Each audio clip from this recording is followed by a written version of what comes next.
Hello and welcome to Geek Speak with Envision IT, a podcast for business leaders and technology experts that like to stay on top of the latest security news and listen to interviews with insightful industry leaders.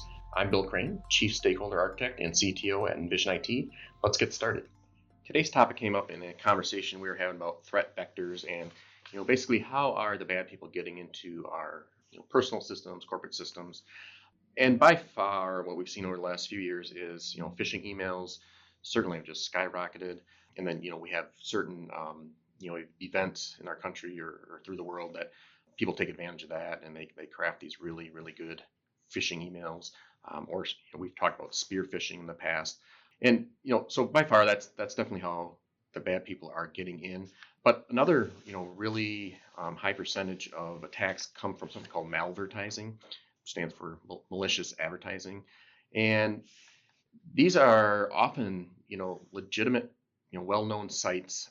They're well built and secure, but somehow a user visiting those sites can still get infected. And the way that's happening is through the advertising feeds. And a lot of times there's really no good way for the owner of the site to have any control over what that content is. So the bad people will pay for ads and basically inject their code into those systems or those pages. And what they're hoping is you come by and you browse the page.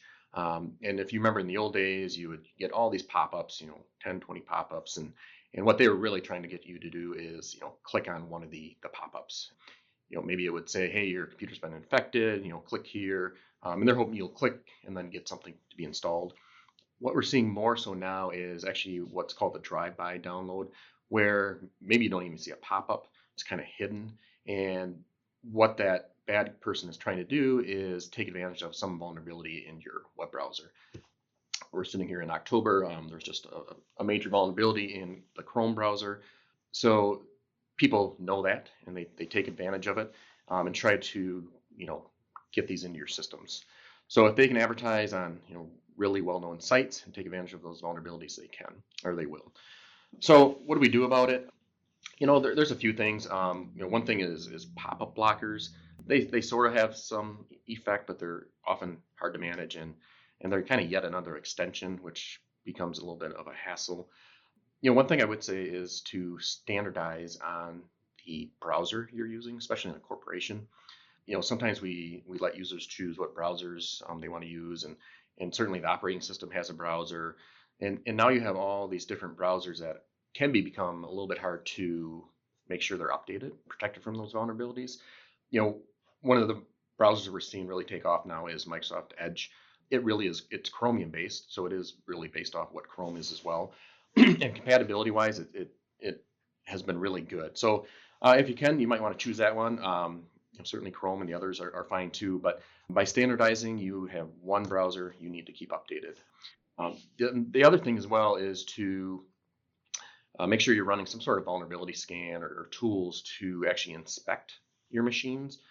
It's kind of a double check on your updating patching system just to make sure people are getting the updates that they should, and then you can correct if they're not.